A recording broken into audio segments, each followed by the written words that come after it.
welcome to Bike World. We're bringing you this episode from the London Motorcycle Show, where we're going to be getting the lowdown on the latest and best new motorcycles with MCN's very own Michael Neeves. And the best of the rest of the action from over the weekend.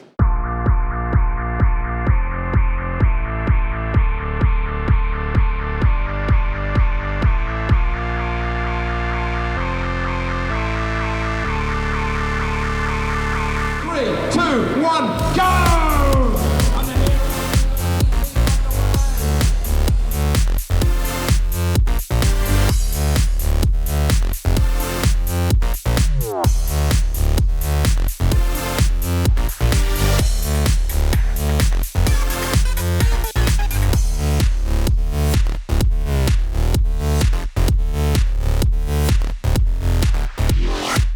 So while we're here at the show, we're going to be racking the brains of the MCN journalists who have been out and about riding all the latest bikes. And, well, Neevesy, good to have you back on the show, by the way. Thank you. You've literally landed minutes ago from Lanzarote, where you were out on the world launch of this, the new Yamaha MTO 7. Well, this is the biggest surprise for me for years, probably. It's a bike that's underhyped. Which is really unusual in today's market. Yeah, and completely over-delivered, which again is unusual. Yeah. And the reason for it is because it's a very simple bike, hasn't got electronics on it. You know, it's got quite an innocuous, relatively low-powered parallel twin-cylinder 700cc engine. When you started it up, it actually didn't... Sounds a bit like a generator or a four-stroke cart, you know. It's not an exciting engine sound, but the trick of this bike is it's so light. Yes. And the power-to-weight ratio is fantastic, and it's got a very controllable throttle, very nice power delivery, nice and smooth. On the one side, for new riders, it's very, very easy to ride. You know, the controls are light, it's a light bike, and the power isn't frightening. But for an experienced rider, it's so controllable. You can, off-road obviously, pull great wheelies on it. Yeah. It handles well, stops well, just does everything brilliantly. And the cherry on the top is the fact it's only £5,200. But this thing, in its class, it's the best in class, I think. Although we haven't tested them against the other bikes yet. Yeah. It's the cheapest, it's the most powerful, and it's the lightest. So on paper, it's got them all beat. It could be £1,000 more expensive and it would still be a good bike. I think it's a proper little giant killer. Now, you mentioned earlier about how it has been underhyped. Do you think Yamaha have maybe missed a trick here if it is that good? Or do you think that the quality is going to speak for itself and this is going to sell in the bucket loads? Yeah, I'm glad they didn't overhype it. We've had too much of that lately, where you've had years and years of bigging up a big bike and it's not as good as they say. But I'm glad this has slipped in under the radar, and I really hope a lot of people find out about it and get to ride it, because, it is a game changer. So there you go, Yamaha MTO 7, an actual game changer for 2014, and a bike that, well, Mr. Neevesy, you're saying we should go out and ride. Definitely. Now, nobody likes to think about having an accident, but we found something here at the show which could help first responders contact your loved ones if the worst happens. Nick, tell us about Knock Alert. Well, basically, we've integrated QR technology with NFC technology, which is available on all modern smartphones. So it enables a first responder, a paramedic or a police officer to get contact details quickly off your phone. So there's no phone signal required, there's no power required. They simply scan the QR code or tap the sticker and the information comes up. So it's simple, effective, and it saves the issue of having to remove the helmet in case the person is injured. And that's basically it. So hopefully it will do good and be a useful product. Great bit of technology. Absolutely, yeah. We think this technology is out there. We might as well make use of it. And it's going to help bikers and hopefully their families. So up next, Neevesy, is this, the Honda Fireblade SP, the first real special kind of production racer they've brought out, isn't it? First full production special edition Fireblade. There have been sort of limited run specials along the way, but this is the first sort of all singing, all dancing blade. And it is obviously rather special. They've made some changes, tweaked suspension, brakes, things like that. Yeah. £15,000. It's a lot of money, and it's even more expensive if you go for the electronic ABS version as well. But as well as those chassis parts, also quite unique in the fact it's got, they say, a blueprinted engine. Yes. What actually that means, it's got weight match pistons, which all weigh within a gram of each other. Yeah. And it's actually about 5 horsepower more than the standard blade. Okay. And it runs a lot smoother as well. See, this has always been one of the best bikes to take out on track. It's one of the smoothest handling bikes around. The power delivery, everything is amazing. I imagine with these tweaks, it's just made it better. Exactly. It's a very friendly superbike. You know, it's not excessively powerful. It's got a long stroke engine, so it grunts off the corners. You don't have to keep the engine spinning. It's compact. You know, we use them at the Ron Aston Race School where I instruct as well. Really good, all-round, well-balanced bike. And with the Olin suspension and all the other little tweaks, it just raises it up a level. Is it good enough to be priced there? You know, It's still a great bike ridden in isolation, but it doesn't have the equipment that a lot of these European bikes have. It hasn't got all the electronics, and this hasn't got a quick shifter, which is unforgivable for 15 grand. Especially when it's supposed to be a track-orientated bike. Exactly, yeah. So we had ex-World Superbike champion Neil Hodgson doing the lap times for us, and this was actually 3 seconds off the HP4, which is quite a lot. That is and a second and a half off the Aprilia and Ducati, which were tied almost. So yeah, in isolation, it is a great bike. It's finished beautifully and it looks great in these HRC colours. But in terms of ultimate performance, for this sort of money, I don't think it delivers quite enough. Luke, it's not all about the latest bikes here at the London Motorcycle Show. They're also hosting the 2014 Custom Bike Championships. And you know I love my retro. So I'm going to go and have a look and see what tickles my fancy.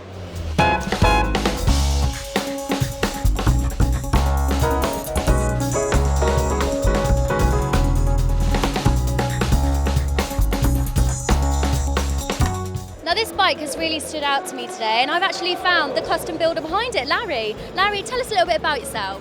I've been running an engineering business for 26 years. My name's obviously Larry, Lam Engineering. Started as a bit of a joke. Specialise in subcontract machining, a couple of our own products, propellers, that sort of thing for boats. And as a sideline, as a hobby, produce custom bikes, which gets us out and about. Gets us travel around the world, and shows the company off. Like on the Norton, you can see behind all the bodywork is hand beaten with an English wheel. No, there's no fiberglass, which most cafe racers would be. So it's all aluminium fairings. We probably tend to make 90% or even more of the components on a bike, even frames, even brakes. I've even made my own engines. I know you probably don't like to talk about money, but how much would this set me back if I wanted to buy something like that? Well, I sell all my bikes at a massive loss. So, but if you needed a bike built in, I would build a bike for the right money. You're talking around 50,000 pounds.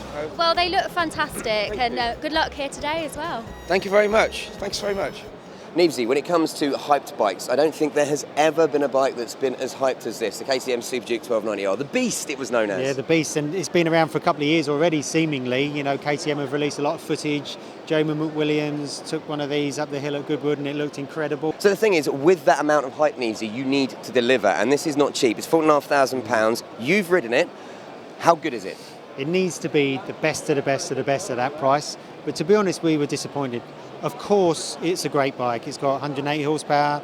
It's got the latest chassis technology, great suspension, great grip. It is a good bike, but the big problem is the electronics on it. Someone's meddled with this bike between, its conception and it hitting the showroom floors. It's got a lot of traction control on it. It stops you mucking about and doing wheelies. You've got ABS, stops you skidding around, which might not sound like a big deal, but you buy a bike like this to have fun on. Well, this is it, I think. A lot of people will be saying, but I want ABS and traction control. Those are things you look for. It's like, well, not on a bike that's called the Beast. No, exactly. And it's also, I think, from what I get from not just yourself, from other journalists that I've spoken to, it's not about it being there to save you when you make a mistake. It's intrusive all the time, isn't exactly. it? And its rivals have all got electronics as well, but the crucial difference is on this bike, you can turn them off, but they reset back to default whenever you turn the bike off. This is something I didn't know, but yeah, I was going to say, well, surely you can go in and just set up how you want it. So take the traction control right down, take the ABS down so you can get the back out, whatever you want to. But you're saying that every time you go in and spend quite a lot of time doing that, turn the bike off and it all resets. It's no drama to do it once or twice, but in a day-long ride where you keep having to do it, you end up just leaving the electronics on, and then you've got a bike which is a quarter of what it should be. The roads are slippery, the tyres are cold, all those electronics really, really help. Yeah. But it's too difficult to get at what it's capable of, very easily. Is that a frustration that you think will apply to every rider, or is it someone like yourself who's quite skilled, shall we say, and can get the most out of bikes? Do you think other people... I suppose when you get on this bike, you want to be blown away, and if it doesn't achieve that... Why buy a bike with all this power if you can't ever really access it? Go for a smaller naked. If you're going to buy the Beast, you want the Beast. So it's officially Foggy Friday here at the London Motorcycle Show, and that means that a day that has been named after the most successful ever World Superbike champion, the 4 times World Superbike champion, our very own Carl Fogarty. Carl, welcome to the show. Your own day, mate. It is, yeah. It's an honour to have a Foggy Friday, like you say.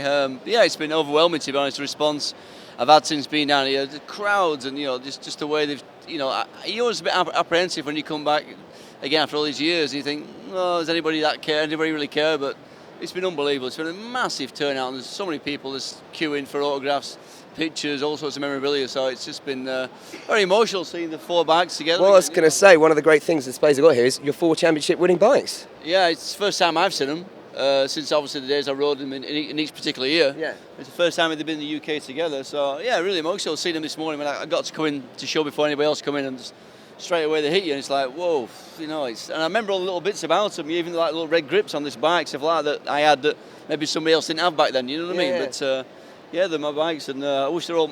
I wish I could take them all back home. Awesome. Now I've got to ask you, which one is your favourite out of the You 4? know what? I've been asked that a few times. I've always said my 1995 one, the one kind of number 1 in the middle. Yeah. That's always been the one that I felt was a perfect bike. It was its second year of the 916, and by the second year we got all the problems ironed out, and I just make it dance that bike. I won so many races on it, should have won more really.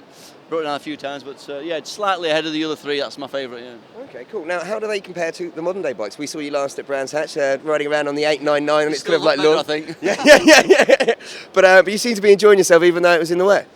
Yeah, you know what? I was surprised at that. I jumped on that, like I said, the 899, and in a wet Brands Hatch in front of like I don't know how many thousand people there a few months ago. Really good little bike to ride, and lots of room on it. I couldn't believe how comfortable I was on the bike. You know, it's even for a big guy, which I'm not obviously, but a big guy in 6 foot plus, he could get on the bike on the 899 and feel quite comfortable there. It's a lovely little bike. Well, cheers for that, Carl. Listen, we'll let you get back to your fans because it is Foggy Friday, and thank you very much.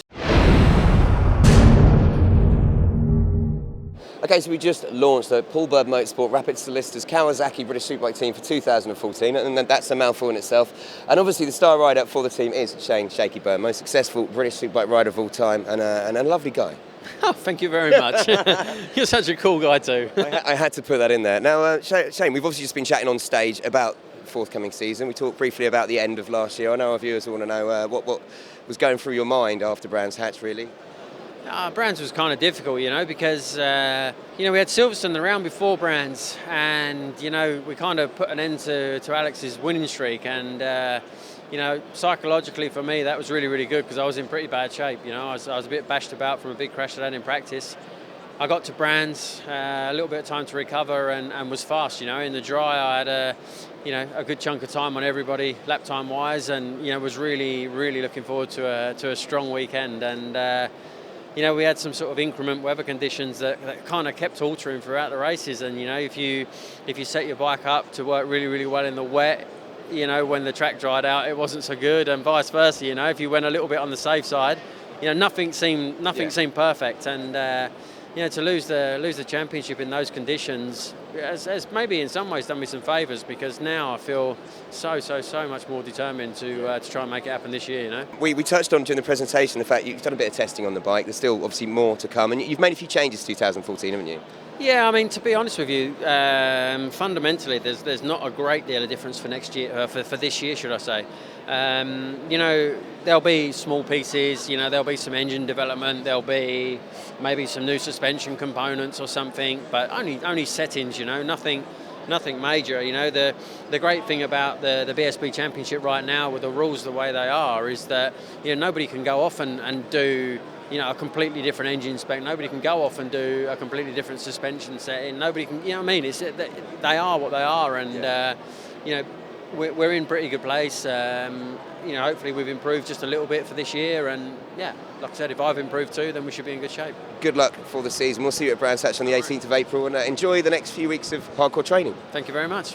When it comes to being steeped in British tradition, there aren't many brands as iconic as Royal Enfield, and one of the stars for this year is their brand new model, the Continental GT. Well, I say new, it is based on their 1965 version, but this one can claim to be the lightest and fastest in production. Don't get too excited though. It still only produces 29 brake horsepower, but the good thing about that is that it makes it A2 compliant. And you can get this awesome Cafe Racer for just under £5,000. Neeves, 2014 has been hailed as the year of the super naked, and we've seen incredible mouth-watering bikes come out. One that might have slipped under the radar a little bit is the Kawasaki Z1000. Now, it looks incredible. It's had a complete remodelling. I know it's probably a bit Marmite for a lot of people. They might not like the Transformer-style headlights. What's it like to ride? It is a great bike. This is a sort of an evolution of the 2010 Z1000, which brought the model into super naked territory, really, and away from its Japanese competitors. So this kind of addresses some of the minor problems that the old bike had with its slightly imbalanced suspension, and it's very poor fuel range. Yeah. But this has got better suspension, smoother throttle, a bigger tank. You can get a lot more miles to the gallon out of it. But the only thing is it's too short geared. You're always looking for that elusive 7th gear. Yeah. That's the only strange thing about it. But that aside, it's a real powerhouse of a motor. Yeah. It's typical Kawasaki. It just feels like a steam train when you get going. You know, it's very smooth, linear power, and it just sort of builds and builds sort of relentlessly. You never think it's going to end.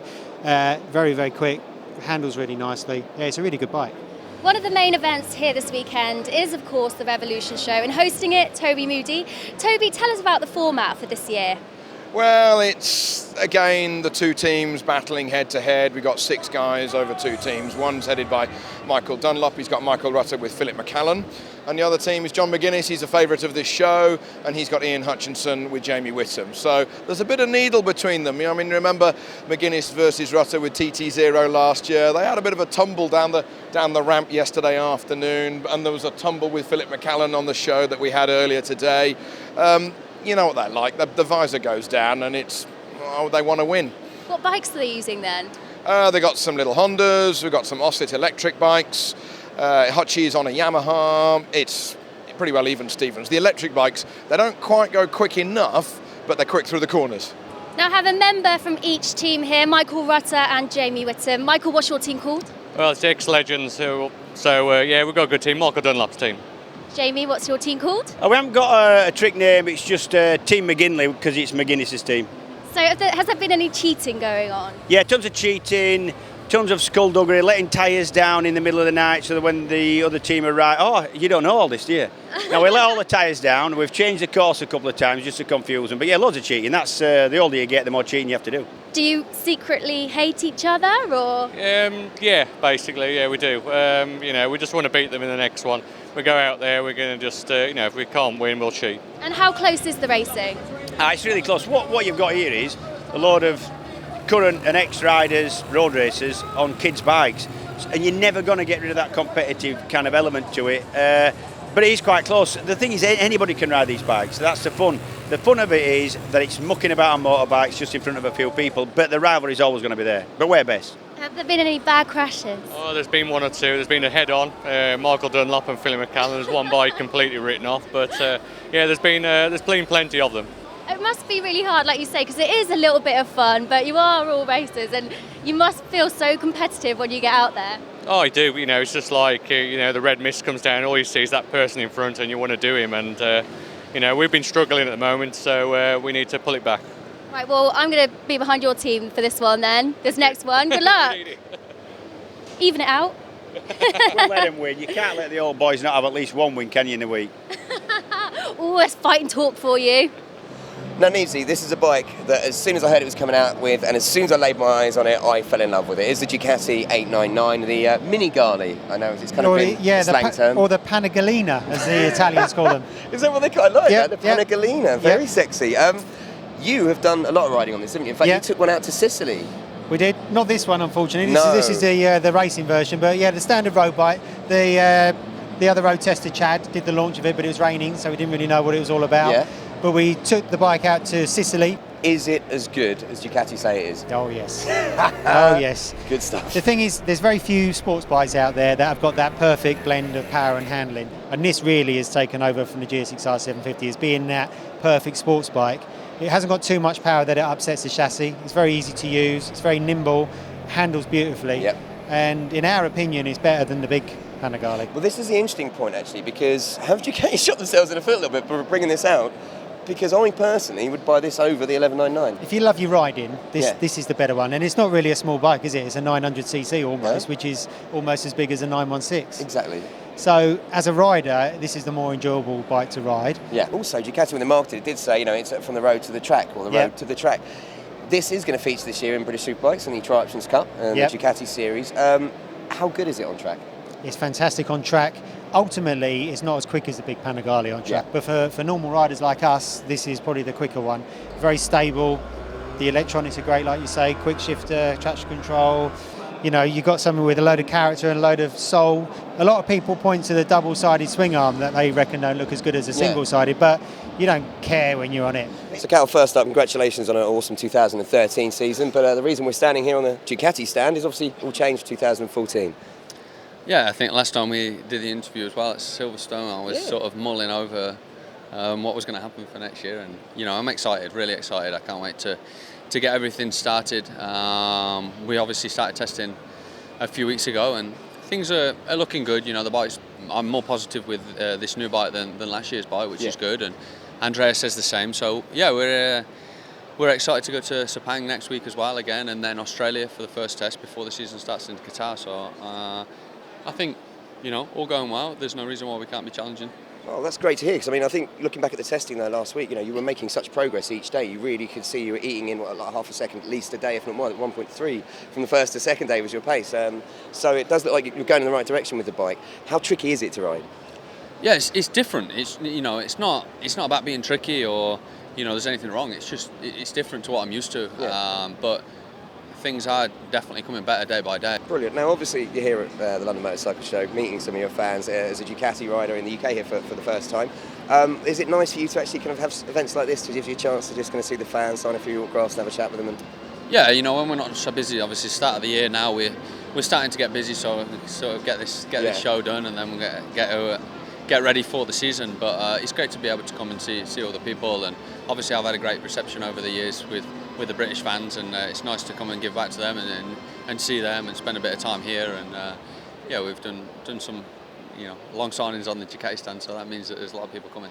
Oh, brilliant. Well, listen, look, congratulations obviously on the deal with Ducati, and I think what's going to be an awesome season, hopefully, and we hope to see you at the front, obviously battling out, and good luck with all the testing and preparation before the season starts. Thank you very much. Cheers. Well, that's it for this show. Don't forget you can keep up to date with everything we're doing via our Twitter and Facebook page. And for all the latest news stories from the world of biking, check out our website, bikeworld.co.uk, and don't forget you can also catch previous episodes of the show you may have missed in our on-demand section.